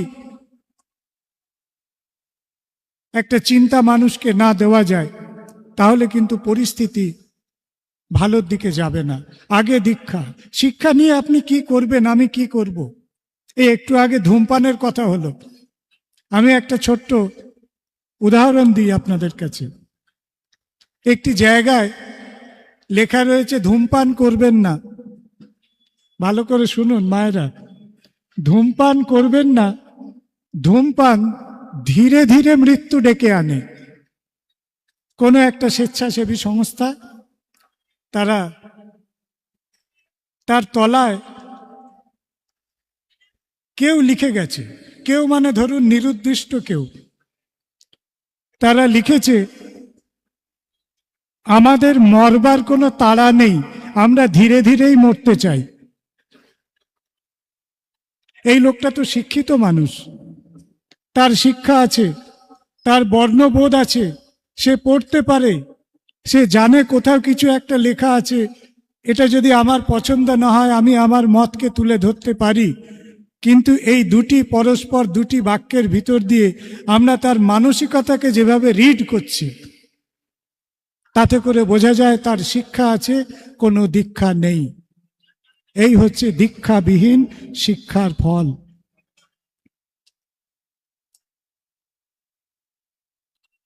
আমি একটা লাইন বলবো, আপনারা আর একটা লাইন বলবেন।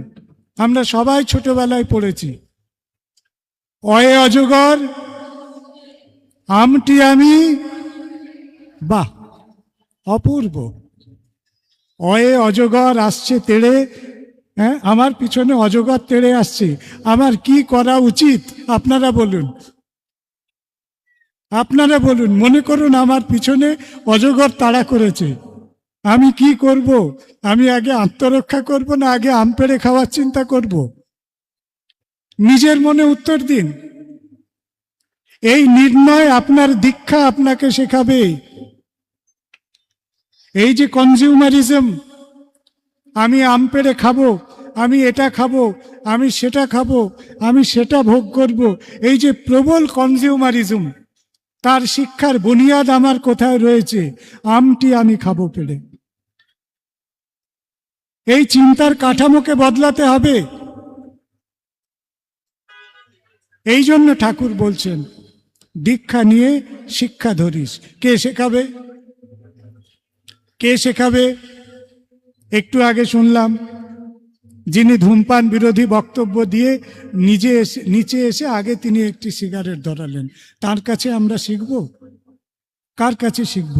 আচার্যের কাছে, যিনি আচরণ করে শেখান, যিনি আচরণের ভিতর দিয়ে শেখান। এই জন্য দীক্ষা, শিক্ষা এবং আচার্য, এই তিনটের একটা লিঙ্ক আপ দরকার। তবে আমাদের আচরণী বোধ ফুটে উঠবে। আমরা তো আচরণ জানি না। আমরা আচরণ জানি না। বাড়িতে কি হচ্ছে সে কথা আমি এখানে আলোচনা করছি না, কিন্তু সামাজিক ক্ষেত্রে আমাদের আচরণী বোধ কোথায়? কোথায় আমাদের সেই আচরণ? কেন ছাত্র এবং শিক্ষকের মধ্যে একটা সংঘাতের অবস্থা? এ ওকে পেটাচ্ছে, সে তাকে পেটাচ্ছে, এ তার সম্পর্কে কটু কথা বলছে। কেন একটি মেয়ে রাত্রিবেলা কর্মক্ষেত্রে নিরাপদ বোধ করছে না? আচরণ কোথায়? আচরণী বোধ চয়নে জ্ঞানের সাগর হনা পার। এই আচরণ শিখতে হবে। অনেক কিছু কথা হচ্ছে, মায়েদেরকে, বিশেষ করে মায়েদের জন্য বলছি। এখন এইসব জেন্ডার ইস্যু, অমুক তুসুক, এই সমস্ত নিয়ে প্রচুর কথাবার্তা হচ্ছে, লম্বা লম্বা ডিসকোর্স। ঠাকুর কি বলছেন সেইটা আমরা একটু বুঝে নিই। ঠাকুর বলছেন, তুমি নারীকে মা বলতে শেখো, তুমি নারীকে মা বলতে শেখো। এই শিক্ষা আপনার কেজি থেকে পিজি পর্যন্ত কোন সিলেবাসে, কোন বইয়ের কোন পাতায় আছে আমাকে শেখান, আমাকে জানান। এই শিক্ষা একমাত্র দীক্ষার ভিতর দিয়ে আসবে, মনের পরিবর্তনের ভিতর দিয়ে আসবে। এই যে মনের পরিবর্তন কথাটা বলছি, এই কথাটা ঠাকুরের পরিভাষায় আপনার আমার মধ্যে ঠাকুরত্ব জাগবে। ঠাকুরত্ব, আপনার মধ্যে ঠাকুরত্ব, আমার মধ্যে ঠাকুরত্ব, আমাদের মধ্যে ঠাকুরত্ব, আমাদের গোটা ভারতবর্ষের মধ্যে যদি এই ঠাকুরত্ব জাগে, তখন আমরা বলবো যে নারী আমার সামনে দিয়ে যাচ্ছে, এসে দাঁড়িয়েছে, রাত 1টা হোক, 2টো হোক, দুপুর 12টা হোক, সে হয় আমার মা, নয় আমার সন্তান, নয় আমার মেয়ে। এই চেতনা দরকার।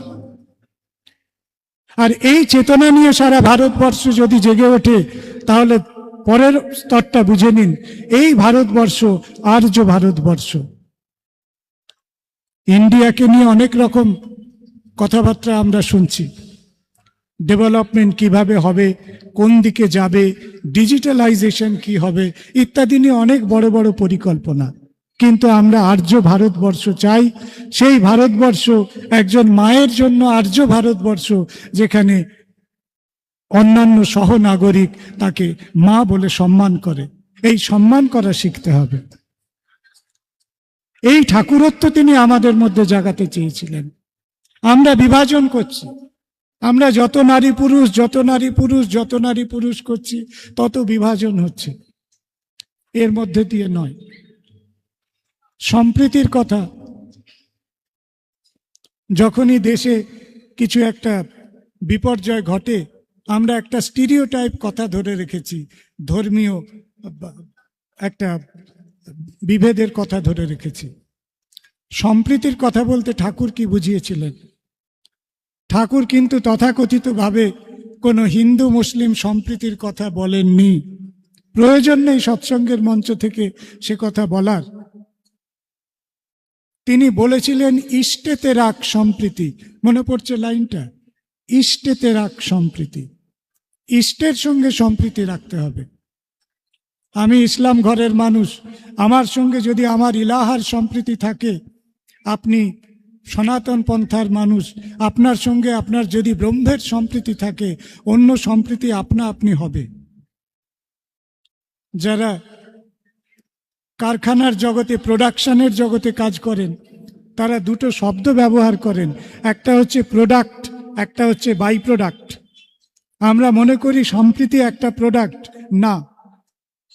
ইষ্টের সঙ্গে যদি সম্প্রীতি থাকে, তাহলে সম্প্রীতিটা সামাজিক সম্প্রীতিটা এমনি এমনিই হবে। সেটা আমার প্রোডাক্ট যদি আমার সঙ্গে আমার ইষ্টের মিলন হয়, আমার পাশের মানুষের সঙ্গে আমার মিলন এমনি এমনিই হবে। এটা বাই প্রোডাক্ট, সেইটা আমাদের ভাবতে হবে। আমি দুটি মায়ের কথা বলবো, যে মা আমাকে প্রথম সৎসঙ্গের এই যে আপন করে নেওয়া ভাব, এটা আমাকে শিখিয়েছিল 1992 সালের কথা। আমি গবেষণার সূত্রে গিয়েছিলাম গোপীবল্লভপুর। আপনারা হাতিবাড়ি বলে একটা জায়গার নাম শুনে থাকবেন, একদম ওড়িশা এখন ঝাড়খণ্ডের বর্ডারে গোপীবল্লভপুর। সুশীল ভূঁইয়া, সে বাড়িতে আমি গিয়েছিলাম এবং প্রায় 28 দিন মতো সেই বাড়িতে ছিলাম। তো যেদিন আমার সে বাড়িতে যাওয়ার কথা, আমার দুপুরবেলা গিয়ে স্নান খাওয়া করার কথা, কিন্তু নানান কারণে আমি যখন পৌঁছেছি বেলা গড়িয়ে গেছে। সুবর্ণরেখা নদীর ধারে তাদের বাড়ি। সে মা তখনও না খেয়ে বসেছিলেন। আমাকে বললেন, মকবুল, তোমার এত বেলা গড়িয়ে গেল, তুমি আগে গিয়ে নদীতে ডুব দিয়ে এসে দুটো স্নান করে এসে একটু অন্ন গ্রহণ করলাম। সে বাড়িতে 28 দিন ছিলাম। ফিরে আসার সময় বললাম, মাগো, আপনার বাড়িতে 28 দিন ছিলাম, এই 28 দিন ধরে অক্লান্তভাবে আমার যা যা প্রয়োজন, একজন অতিথির নয়, একজন সন্তানের যা যা প্রয়োজন, ঠিক সেইভাবে সেবা তিনি আমাকে দিয়েছেন, মায়ের স্নেহ দিয়েছেন। ফিরে আসার সময় বললাম, মা, আপনাকে অনেক কষ্ট দিয়ে গেলাম। বলল, কি বলছো বাবা, আমার দুটি সন্তান মকবুল, তুমি আমার তৃতীয় সন্তান। আমি সেদিন ভাবছি যে এই যে মন, এই মন তিনি কোথায় পেলেন? তুমি আমার তৃতীয় সন্তান, তুমি আমার সন্তান, এই মন কি করে তৈরি হলো? এই মনই তো আমরা তৈরি করতে চাই। এই দেশের এত বিপর্যয়, এত রকম পলিসি, এত নিয়ম, এত কানুন, শুধু এই মন যদি আমরা তৈরি করতে পারি, তাহলে এত বিপর্যয় দেশে থাকবে না। তুমি আমার তৃতীয় সন্তান। আমি অভিভূত হয়ে গেছি। আমি ভাবছি, আমার এতদিনের লেখাপড়ার জীবনে ঠিক এই রকম ভাবে এই রকম বাক্য আমি তো কখনো শুনিনি। এই আন্তরিকতা চাই। মনকে গঠন করতে হবে, মাইন্ড কন্ট্রোল শুধু না, মাইন্ডকে ক্রিয়েট করতে হবে। পাবনার কথা, এক কৃষকের কথা। মহান আল্লাহ এবং মহানবী হজরত মুহাম্মদের প্রতি নত থাকা এক কৃষকের কথা। আমার সৌভাগ্য হয়েছিল, আমি হিমায়তপুর গিয়েছি এবং ঠাকুরের যে পুণ্য ভূমি, সেই পুণ্য ভূমি দর্শন করার সুযোগ আমার হয়েছিল। ওই পদ্মা নদী, তার পাশে চড়া, ওই সর্ষে ক্ষেতে, চড়ার মধ্যে সর্ষে ক্ষেত, মাইলের পর মাইল সর্ষে ক্ষেত। শীতকালে যারা দেখেছেন সর্ষে ক্ষেত তারা জানবেন। আমি যখন গিয়েছিলাম শীতকাল ছিল, তো সেই চড়ায় তিনি চাষ করছেন, হাল চালাচ্ছেন, আর দেখছেন যে ওই যে রাস্তাটা গেছে নদীর পাড় দিয়ে, ধুলো উড়িয়ে লক্ষ লক্ষ মানুষ পাগলের মতো উন্মত্ত হয়ে কীর্তন করতে করতে ছুটছে ছুটছে ছুটছে। ওরা কোথায় যায়? ওরা ঠাকুর দেখতে যায়। হঠাৎ একদিন তিনি খবর পেলেন যে ওরা যে ঠাকুরকে দেখতে যায় তিনি নাকি জ্যান্ত। ওরে বাবা, এমনটা তো কখনো শুনিনি। ঠাকুর তো শুনেছি, ঠাকুর তো দেখেওছি, কিন্তু ঠাকুর আবার জ্যান্ত? তাহলে তো একবার গিয়ে দেখতে হয়, একবার গিয়ে দেখতে হয়। এই ভাবছি একবার গিয়ে দেখতে হয়। ভাবতে ভাবতে বলল, একবার গিয়ে দেখতে হয় কেন? দেখতে যদি হয় তো এক্ষুনি যাব, এই মুহূর্তে যাব, হাল নাঙল খুলে দিয়ে এক্ষুনি যাব। সে করলো কি, ওই বস্ত্র টস্ত্র গুছিয়ে ধুলো কাদা ঝেড়ে ওই পিছু পিছু পিছু পিছু গিয়ে হাজির। ঠাকুর বসে আছেন, দূর থেকে এমনি করে খুব সংকোচের সঙ্গে দেখছেন। আর ঠিক তার উপরে ঠাকুরের দৃষ্টি পড়েছে। ঠাকুরের পাশে যারা ছিলেন তাদেরকে বললেন, ওরে আমার কাছে ডাক। কেউ গিয়ে বলল, আপনাকে ঠাকুর ডাকছে। সে তো একেবারে ভয়ে সংকোচে আবেগে পুরো থরথর করে কাঁপছে। কি রে বাবা, ঠাকুর আমাকে ডাকছেন, যাকে দেখার জন্য লক্ষ লক্ষ মানুষ ছুটে আসছে, আমি এসে কি এমন অপরাধ করে ফেললাম, কিছু কি দোষ ত্রুটি হয়ে গেল?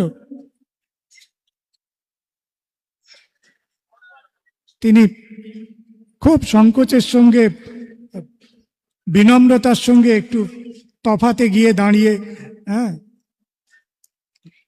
পাশে যিনি ছিলেন তাকে কিছু কথা বলে দিলেন। তিনি এসে সেই কৃষক মহোদয়কে জানালেন। শুনে তার কি আনন্দ! হ্যাঁ হ্যাঁ হ্যাঁ, ঠিক আছে ঠিক আছে ঠিক আছে। বলল, তুই আবার আসবি তো, তোকে আমার আবার দেখতে ইচ্ছে করে। এইরকম ভাবে 7 দিন 8 দিন কিছু বলে দেওয়া হয়। তিনি বললেন হ্যাঁ হ্যাঁ, আবার তিনি আসেন। একদিন ঠাকুর তাকে বললেন, হ্যাঁ, এবার তোকে ঠিক সেরকমটি লাগছে যেমনটি তোর রসুল তোরে হতে কইছিল। এখন তোমাকে ঠিক সেই রকমই লাগছে যেমনটা তোমার রসুল তোমাকে হতে বলেছিল। এই হচ্ছে ঠাকুরের আদর্শ। আপনারা ভাববেন না জনৈক মকবুল ইসলাম সে সৎসঙ্গের মঞ্চে এসে দাঁড়িয়ে ঠাকুরের কথা বলছে।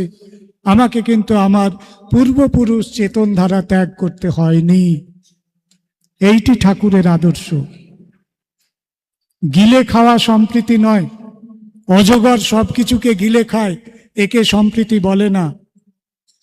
ঠাকুর বলেছিলেন যে প্রত্যেকটি ধর্মের মানুষ আরো ভালো, আরো ধর্মীয় উচ্চতায় উঠুক।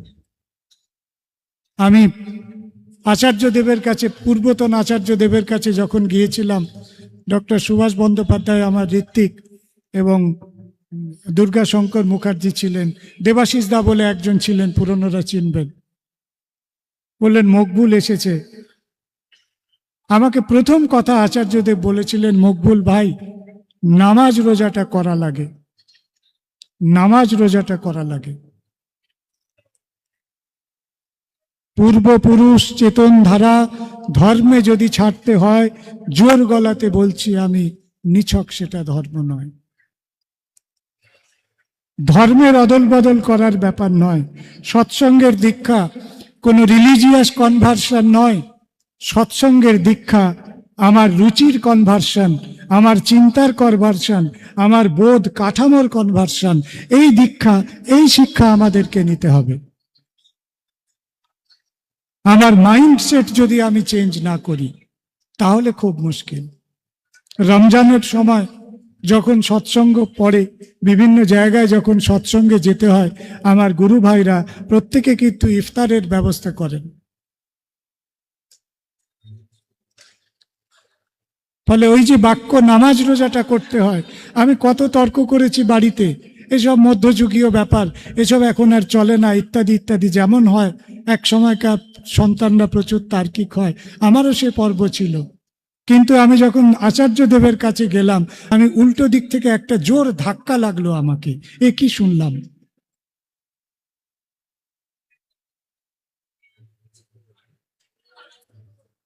আমাদের মানুষ হতে হবে, মানুষ হতে হবে, মানুষ হতে হবে। Man making, man making, man making. Swamiji বলেছিলেন না, ঠাকুর তিনি ম্যান মেকিং এর কথা বলছেন। দীক্ষা, শিক্ষা, আচার্য, সৎসঙ্গ, এই সমস্ত কিছু হচ্ছে ম্যান মেকিং এর একটি প্রক্রিয়া। এর ভিতর দিয়ে ম্যান মেকিং হবে। পরিবারগুলোর মধ্যে সেই চর্চা হবে। আমাদের সন্তানরা পড়ে শেখে না, দেখে শেখে। আমার উত্তরসূরি যেন আমাকে দেখে শেখে, এইটা হচ্ছে চলার পথ। এই জন্য বড়দের দায়িত্ব নিতে হবে, আচরণ করে বড়দের দায়িত্ব নিতে হবে। যারা আমরা বয়সে বড় আছি, আমাদের থেকে ছোটরা যারা আমার মুখের দিকে তাকিয়ে আছে, তাদেরকে দেখে। একটি দাদু এবং নাতির গল্প। রোজ দাদু ঠাকুর প্রণাম করে একটি দক্ষিণা রাখেন। একদিন কোনো রকম ভাবে তিনি অসুস্থ, সে নাতি বিছানায় শুয়ে আছেন, উঠতে পারেননি। সেই নাতি তাকে হাত ধরে টেনে এনে বলছে, কথা বলতে পারে না, ঠাকুরকে এসে নমস্কার করো। কোনো রকম ভাবে তিনি এসে নমস্কার করলেন, কোমরে ব্যথা, নইতে পারছেন না।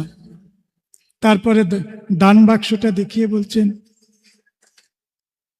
সে দেখে শিখেছে। পরিবারের শিক্ষা, আমরা যেন আমাদের পরিবারকে সেইভাবে গঠন করি। এই কথাগুলো বলছি কারণ এর সঙ্গে ঠাকুরের যে বিবাহ সংস্কারের নীতি তা যুক্ত আছে। আমাদের পারিবারিক জীবন থেকে এই সন্তান যেন আমাদের দেখে শেখে। কোনো তথাকথিত সম্প্রদায়ের কথা নয়, সৎসঙ্গ। সৎসঙ্গ, আমি একটি কথা বলতে পছন্দ করি, সৎসঙ্গ একটি অসাম্প্রদায়িক সম্প্রদায়, ধর্মীয় বিভাজন বিমুক্ত একটি সম্প্রদায়। কাজী নজরুল ইসলাম লিখেছিলেন, গাহি সাম্যের গান, যেখানে আসিয়া এক হয়ে গেছে সব বাধা ব্যবধান, যেখানে মিশেছে হিন্দু বৌদ্ধ মুসলিম খ্রিস্টান, গাহি সাম্যের গান। আপনারা বলুন তো সবাই, এই কথাটি, যেখানে মিশেছে হিন্দু বৌদ্ধ মুসলিম খ্রিস্টান, আপনারা যখন দেওঘরে যান তখন এই সত্য প্রত্যক্ষ করেন কি করেন না? হ্যাঁ কি না, জোরে বলুন। হ্যাঁ, এই হচ্ছে সম্প্রীতি, এই হচ্ছে ইষ্টের সম্প্রীতি। যে ঐক্য আপনারা দেওঘরে দেখেন, যেখানে মিশেছে হিন্দু বৌদ্ধ মুসলিম খ্রিস্টান, সেটা হিন্দু মুসলিম এক হয়েছে বলে সম্প্রীতি না। প্রত্যেকে আমরা ইষ্টের সঙ্গে, পরমের সঙ্গে, পুরুষোত্তমের সঙ্গে এক হয়েছি বলে আমাদের সম্প্রীতি তৈরি হয়েছে।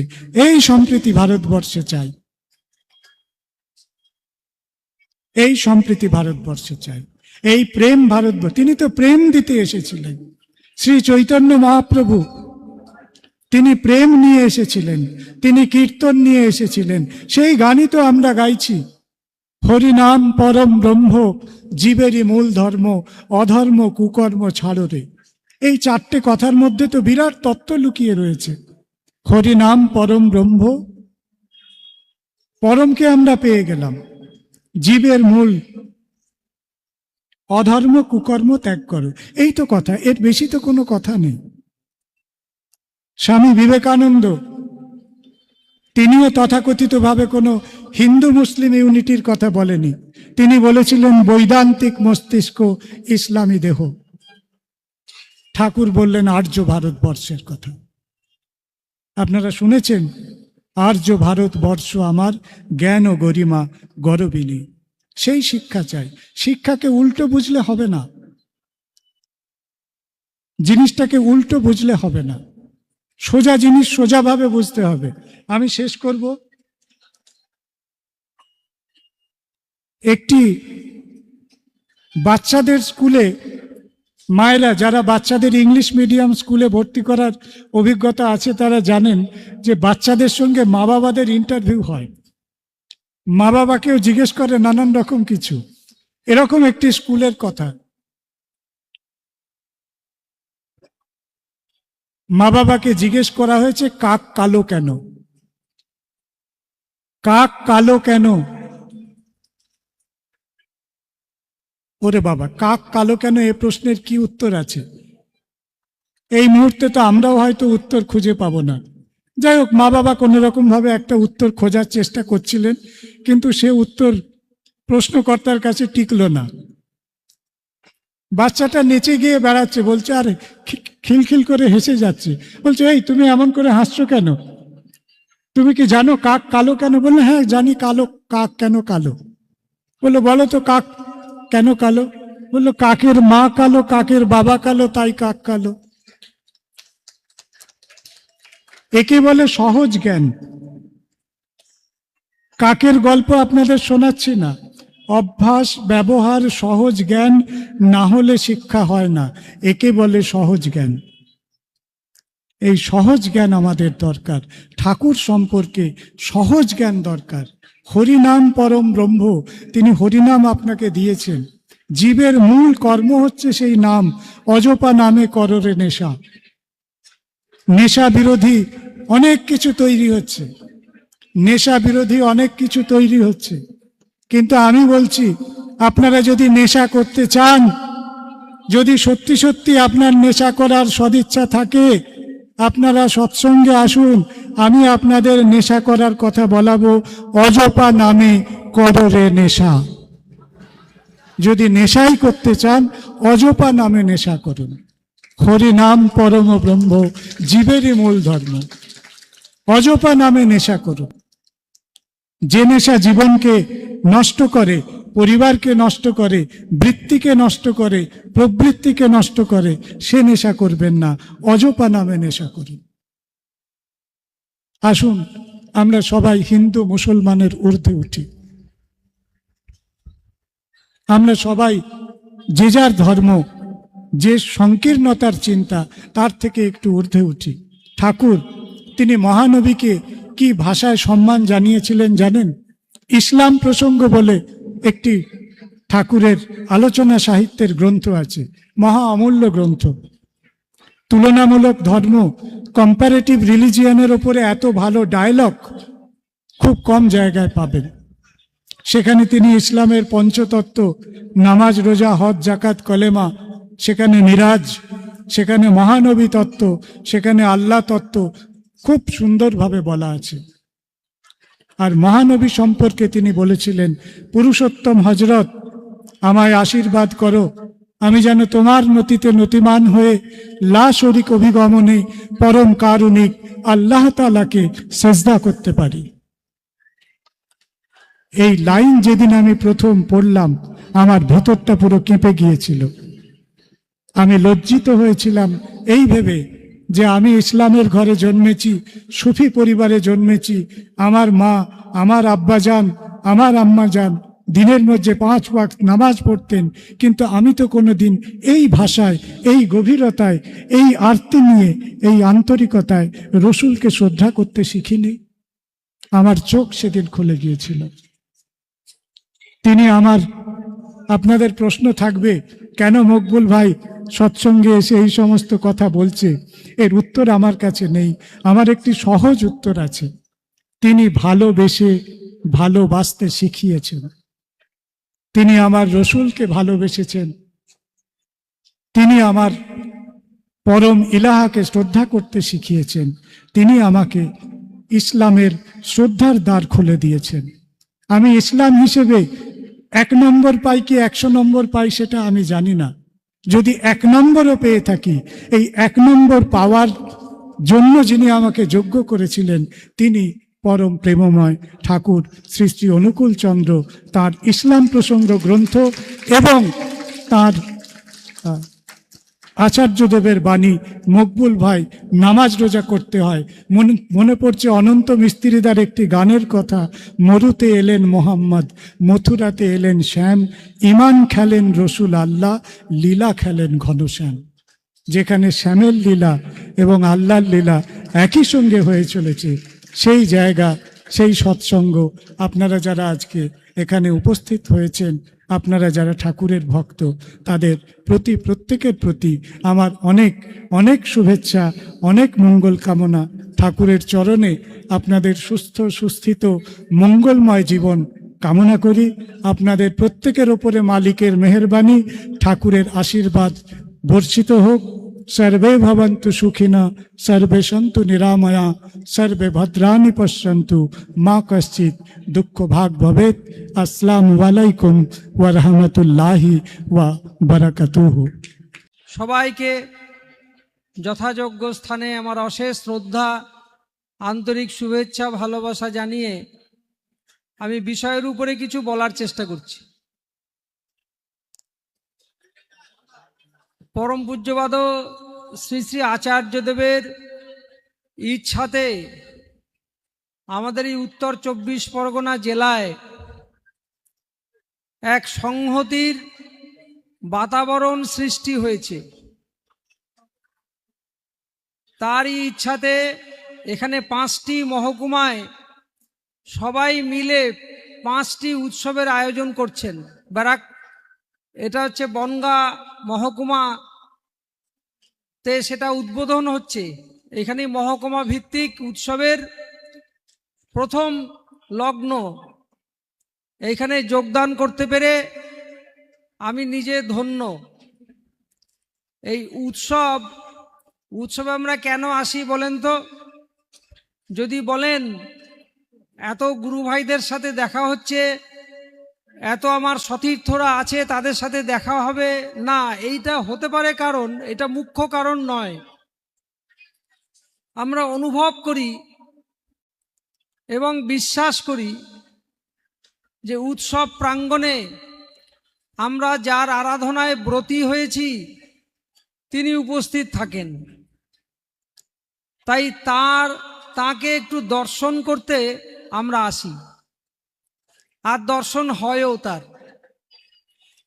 এতজন আপনারা বসে আছেন এত শান্ত সমাহিত ভাবে, এটা খুব সহজ কথা নয়, কিন্তু একমাত্র পুরুষোত্তমের উপস্থিতিতেই এটা সম্ভব, নতুবা সম্ভব নয়। আমাদের প্রত্যেকের জীবনের একটা কমন চাহিদা আছে। খুব সোজা করে বললে আমরা বাঁচতে চাই, আমরা ভালো থাকতে চাই, আমরা বর্ধনার পথে চলতে চাই, মানে জীবন বৃদ্ধির পথে চলতে চাই, অর্থাৎ উন্নতি চাই। সব দিক দিয়ে আমরা উন্নতি চাই, আরও চাই। আমার পরবর্তী প্রজন্ম তারা যাতে ভালো থাকে, তারা যাতে উন্নতির পথে চলে। এই যে একটু আগে গোবিন্দদা বলে গেলেন তার পিতৃদেব মাতৃদেবী তাদেরকে একটা উন্নতির পথে চালিত করেছেন, এইটাও আমরা চাই। কিন্তু এই চাওয়ার পথ কি, এই প্রাপ্তির পথ কি? তত্ত্বগতভাবে আমরা হয়তো অনেক সৎ উপদেশ আমাদের জানা আছে, কিন্তু জানা থাকলেও সেগুলো আমাদের চরিত্রে আমরা রূপ দিতে পারি না। আমরা কোথায় জানি অক্ষম, হেরে যাই। আমার ভেতরে আর একটা আমি আছে, সেই আমিটাকে ঠাকুর বললেন বিবেক। ঠাকুর কি বললেন? বিবেককে অনুসরণ করো, মঙ্গলের অধিকারী হবে। তাহলে আমার ভেতরে অন্য একটা আমি আছে, তাকে আমি চিনতে চাই না, তাই তাকে দেখতেও পাই না, অনুভবও করি না। এই বিবেক আমাকে সবসময় একটা উন্নতির পথে, শান্তির পথে আমাকে চালিত করতে চায়। কিন্তু আমি বিবেককে মানে তাকে কথা বলতে দেই না। কেন? আমার ইচ্ছাও নাই।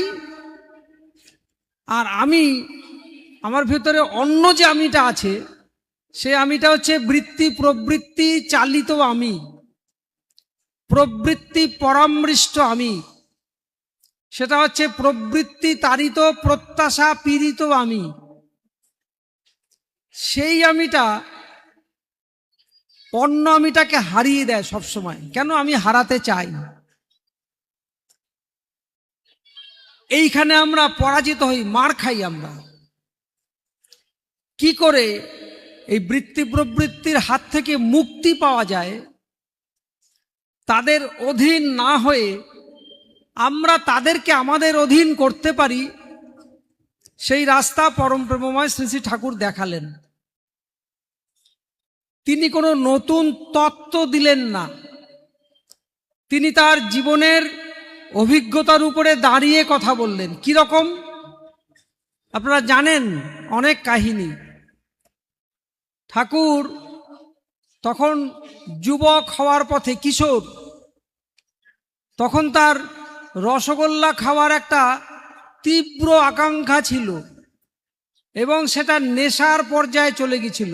ঠাকুর নিজে বলছেন, বলে আমি রসগোল্লা ডেইলি একটা সময় আছে, ওই সময় না খেয়ে আমি থাকতে পারতাম না। এক সময় তার হাতে পয়সা কড়ি ছিল না, দোকান থেকে বাকি নিয়ে রসগোল্লা খেতেন। দোকানের মালিক অনেক আজে বাজে কথা বলতো, তাও খেতেন। শেষে দেখলেন যে এখান থেকে তো মুক্তি পেতে হবে, কিছুতেই তো আমি এর হাত থেকে মুক্তি পাচ্ছি না। তারপরে ওই বিশেষ সময়ে তিনি অন্যভাবে নিজেকে এনগেজ করতেন। কোনোদিন হোগলা বনে তিনি সেখানে পড়ে থাকতেন, সেগুলোকে জোর করে ধরে। কোনোদিন কারোর সাথে ঝগড়া লাগিয়ে দিতেন, সময়টাকে কোনোভাবে কাটিয়ে দিতেন। এই করে করে করে করে তিনি সেখান থেকে মুক্তি পেয়েছেন, এটা তার কথা। তিনি পুরুষোত্তম, তিনি সর্বদা বৃত্তি প্রবৃত্তির ঊর্ধ্বেই অবস্থান করেন, তাও তিনি নিজের অভিজ্ঞতার কথা বললেন। এইটা না হলে, বৃত্তি প্রবৃত্তির অধীনতা থেকে মুক্তি না পেলে বর্ধনার পথে আপনি চলতে পারবেন না। ঠাকুর এই জন্য কি বললেন? আদর্শে দীক্ষা আনে অনুরাগ, অনুরাগ আনে বৃত্তি নিয়ন্ত্রণ। আমাদের প্রত্যেকের মধ্যে একটা ভালোবাসা আছে। আপনি বর্ধনার পথে চলবেন মানে উৎকৃষ্টির পথে চলবেন, নাকি অপকৃষ্টির পথে চলবেন, উৎকর্ষের পথে চলবেন নাকি অপকর্ষের পথে চলবেন, তা নির্ধারিত হয় একটা বিষয়ের দ্বারা। কি সেই বিষয়? বিষয়টা হচ্ছে আপনি আপনার অনুরাগ বা ভালোবাসা কোথায় ফেলবেন, কার উপরে নিবদ্ধ করবেন, তার দ্বারা নিয়ন্ত্রিত হয়। এইখানে আমার স্বাধীনতা। সেখানেও ঠাকুর বললেন, কি বললেন? আদর্শে দীক্ষা আনে অনুরাগ, অনুরাগ আনে বৃত্তি নিয়ন্ত্রণ। যখন আমরা আদর্শ কেন্দ্রিক হই, আদর্শ কেন্দ্রিক মানে, আদর্শ মানে কি? আদর্শ মানে নীতি কথা নয়। আদর্শ মানে একজন মানুষ। কেমন মানুষ? ঠাকুর বললেন, যাকে দেখে চলায় তোমার চলন সার্থক হয়, উল্লঙ্ঘনে এড়াতে পারো অনেক বিপর্যয়, যার কথায় আর ভাবে করো অন্তরবিন্যাস, সেই মানুষই আদর্শ, যার ইষ্টেতে সন্ন্যাস। আবার কি বললেন? যিনি প্রেমের অধিকারী, নিঃসন্দেহ চিত্তে তাঁরই অনুসরণ করো, মঙ্গলের অধিকারী হবে। আবার কি বললেন? যিনি কোনো প্রকারে কাহাকেও দুঃখ দেন না, অথচ অসতেরও প্রশ্রয় দেন না, এমন যদি মানুষ তুমি খুঁজে পাও, তার অনুসরণ করো, মঙ্গলের অধিকারী হবেই হবে। আরো বললেন, যিনি ছলে বলে কৌশলে যেমন করেই হোক না কেন সর্বভূতের মঙ্গল চেষ্টায় যত্নবান, তারই অনুসরণ করো, মঙ্গলের অধিকারী হবেই হবে। কিরকম করে হয়? ওই আদর্শকে অনুসরণ করলে কি করে মানুষ বৃত্তি প্রবৃত্তির হাত থেকে মুক্তি পায়, আর অনুসরণ না করলে কি করে বৃত্তি প্রবৃত্তির অধীন হয়? আমাদের ডাক্তার সদাপ্রিয় বসু একটা ঘটনা বলেছিলেন। কোনো একটা সেমিনার হয়েছিল, সেখানে একজন বিখ্যাত অঙ্কোলজিস্ট মানে হচ্ছে যিনি ক্যান্সার বিশেষজ্ঞ, ধূমপানের অপকারিতা বা ধূমপান না করার প্রয়োজনীয়তা সম্বন্ধে, মাদকদ্রব্য বর্জন সম্বন্ধে তিনি এই যে তথ্যের কথা বললেন, অনেক তথ্য সমৃদ্ধ দীর্ঘ আলোচনা করলেন, মনোমুগ্ধকর আলোচনা কোনো একটা সেমিনারে তিনি করলেন। একজন প্রাজ্ঞ ব্যক্তিত্ব তিনি করলেন। করার পরে মঞ্চ থেকে নামলেন। নেমেই প্রথম যে কাজটি করলেন, সেই কাজটি হচ্ছে উনি একটি সিগারেট ধরিয়ে খেতে আরম্ভ করলেন। আমাদের সদাপ্রিয় বসুদা তিনি আর থাকতে পারলেন না, বললেন, স্যার আপনি তো এতক্ষণ এই বিষয়েই বললেন, আবার আপনি সিগারেট ধরালেন, এইটা কিরকম হলো? উনি এর সদুত্তর দিতে পারেননি।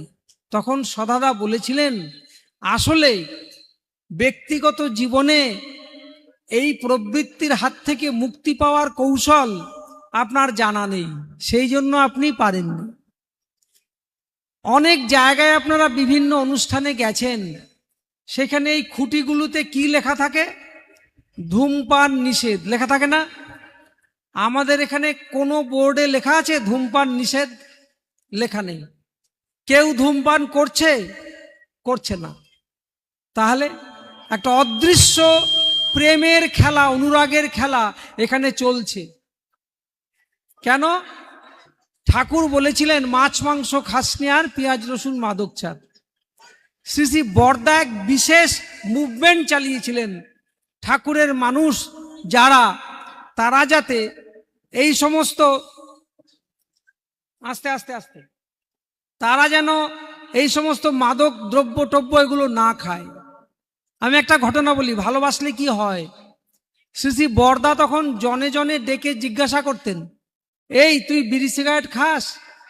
যদি বলতেন হ্যাঁ খাই, বলতেন আর খাবি না। ওইটুকু কথাই সাফিসিয়েন্ট। সৎসঙ্গের মুখপত্র আলোচনা পত্রিকা, তার সম্পাদক অজিতাভ গুপ্ত চৌধুরী মানে ভুলুদা, তিনি নিয়মিত বিড়ি সিগারেট খান এবং অনেক খান, চেইন স্মোকারের মতো। তার লেখা কাহিনী থেকে কাহিনীটা পেয়েছি। তিনি শ্রী শ্রী বরদার কাছে গিয়ে বসেছেন। দেখবেন অনুরাগ থাকলে কি হয়। এই যে বসেছেন, শ্রী শ্রী বরদা জিজ্ঞাসা করলেন অন্যদের মতো, এই ভুলু তুই সিগারেট খাস? ভুলুদা বলছেন আজ্ঞে না, খাই না। এবার আশেপাশে যারা ছিল তারা তো তাকাচ্ছেন ওনার দিকে, কারণ উনি তো নিয়মিত খান। তখন বললেন ঠিক আছে, খুব ভালো, তুই খাস না আর খাবিও না। বলেন আজ্ঞে। বাইরে বেরোলেন, তার যারা সঙ্গে চলে তারা জিজ্ঞাসা করলেন আপনি শ্রী শ্রী বরদাকে মিথ্যা কথা বললেন? বলছে না, মিথ্যা কথা তো বলিনি। বলে তার মানে আপনি তো খান? বলে আমি যখন বলেছি খাই না তখন থেকে আর খাই না। ওই ব্যক্তিত্বের কাছে আমি খাই এইটা বলার মতন সাহস আমার নেই, তার চেয়ে ছেড়ে দেওয়া ভালো। আমি ওই মুহূর্ত থেকে, এই নেশার থেকে আমি মুক্তি পেলাম। তাহলে দেখেন একটা মানুষকে ভালোবেসে কি হয়, কি হয় ভালোবেসে। আপনাদের আর একটা কাহিনী বলছি, ব্যষ্টির কথা বলছি, ব্যক্তিগত জীবনের কথা বলছি। কারণ ব্যষ্টি ঠিক না হলে সমষ্টি ঠিক হবে না। এই সমাজের বা আমাদের পরিবার, একটা পরিবারে যদি 5টা মানুষ ঠিক থাকে, 5টা মানুষ আছে, সেই মানুষগুলো যদি আদর্শ অনুসরণ করে তারা একরকম চরিত্রের অধিকারী হবে, তখন পরিবারটা একটা মডেল পরিবার হয়ে ওঠে। তারা যখন যজন যাজন ইষ্টিবৃত্তি পরায়ণ আচার্য কেন্দ্রিক আদর্শ কেন্দ্রিক জীবনে চলে, একটা মডেল পরিবার হয়ে ওঠে। আবার কি, একটা পরিবারে যদি একটা মানুষ, একটা যদি প্রহ্লাদ হয়, তার আশেপাশের মানুষগুলিও প্রহ্লাদ হয়ে ওঠে। ভক্তির এমন একটা মহিমা, ভক্তি সঞ্চালিত হয়, একজনের মধ্য থেকে আরেকজনের মধ্যে সঞ্চারিত হয় অথবা সঞ্চালিত হয়। ভক্তির এমন একটা মহিমা আছে। তাই বেষ্টি ঠিক হলেই এটা সম্ভব। এইটা করতে গেলে ওই রকম একজন আদর্শের প্রতি অনুরাগ লাগে, ভালোবাসা লাগে। এইটা আপনার জীবনটাকে না একদম শেপ দিয়ে দেবে। আপনি আছেন অকাজের মানুষ, হয়ে যাবেন কাজের মানুষ। আপনি আছেন রূঢ়ভাষী মানুষ, আপনি মিষ্টি কথা বলতে পারেন না, হয়ে যাবেন মিষ্টভাষী মানুষ, শুধু ঠাকুরকে ভালোবেসে।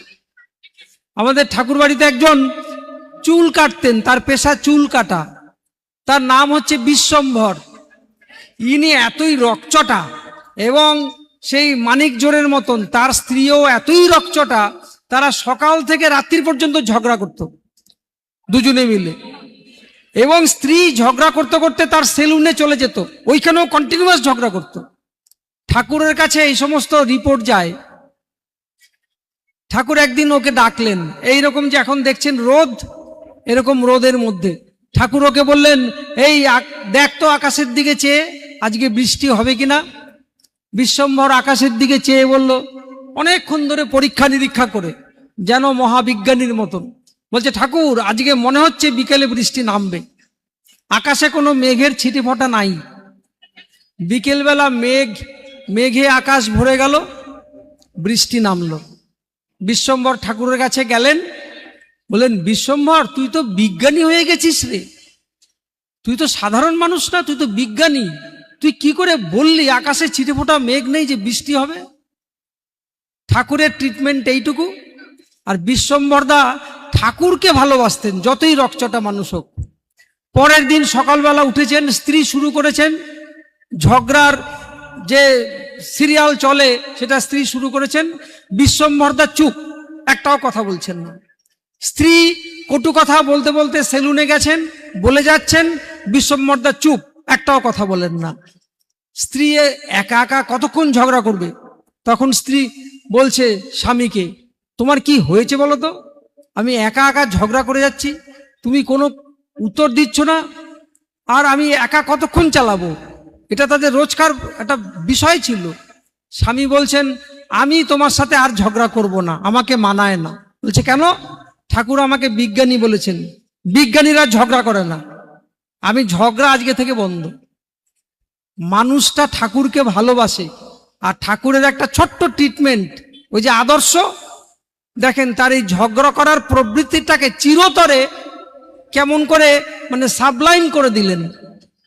এই রকম করে ঠাকুর আমাদের প্রতি প্রত্যেককে আমাদের অজান্তে শুয়োপোকা যেমন ঈশ্বরের একটা কি তার প্রক্রিয়াতে, যেটা মানুষকে তিনি দেখতে দেন না, শুয়োপোকাকে প্রজাপতিতে রূপান্তরিত করেন, সেরকম আমাদের মতো রত্নাকরকে তিনি বাল্মীকিতে রূপান্তরিত করেন। আমাদের মতন জগাই মাধাইকে তিনি ভক্ত জগাই মাধাইয়ে পরিণত করেন। আমাদের শাশুড়ি বৌমাকে তিনি একসাথে ডিপি ওয়ার্ক করতে পাঠান। আমাদের যে দুই ভাই হয়তো তাদের মুখ দেখা দেখি বন্ধ, তারা একসঙ্গে সৎসঙ্গ করছে, ডিপি ওয়ার্ক করছে। এই হচ্ছে ঠাকুরের মহিমা। এই যখন এই যে প্যান্ডেলটা দেখছেন, এই খুঁটিগুলো যদি নড়বড়ে হয় প্যান্ডেলটা থাকবে না।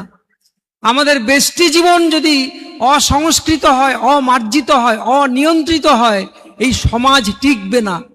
সেই জন্য আমরা যত নিজেরা, ঠাকুর বলছেন কি, যদি মুগ্ধ করতে চাও নিজে মুগ্ধ হও।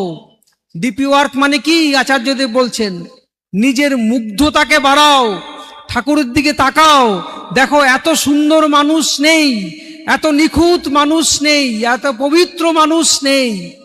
এই মানুষকে তোমার জীবনে তুমি ধারণ করো, তোমার চলন বলন, পোশাক পরিচ্ছদ, খাওয়া দাওয়া সবকিছু দিয়ে, তোমার ঘরে যে বিছানার চাদরটা পাতো সেইটা সবকিছু দিয়ে তুমি তাকে ধারণ করো। ঠাকুর বলতেন সবরীর কথা, বাড়িটাকে এমন সুন্দর করে রাখতে হয় যে আচার্যদেব ঢুকলেই যেন বাহ এরকম বলে ওঠেন, আমার জীবন ধন্য হয়ে গেল। এরকম সব দিক দিয়ে নিজেকে তার পূজার যোগ্য যদি আমি করে তুলি, তার খুশির মানুষ যদি আমি হয়ে উঠি, তখন আমার চতুর্পার্শ্বে যারা যারা আছে সব মানুষগুলি তেমন রং ধরবেই। পরম পূজ্যপাদ শ্রী শ্রী আচার্যদেব দেখেন না, তার মুগ্ধতা দিয়ে, তার পরম প্রমময় শ্রী শ্রী ঠাকুরকে অনুভব করা দিয়ে তিনি সবাইকে সেই দর্শন করাচ্ছেন, নিজে ঠাকুরের দর্শন করছেন, সবাইকে দর্শন করাচ্ছেন। আমরা যেন এমন মানুষ হয়ে উঠি, আমরা যেন তার দিকে তাকিয়ে বলতে পারি, স্বার্থ আমার তুমি শুধু, কোনো প্রয়োজন স্বার্থ নয়।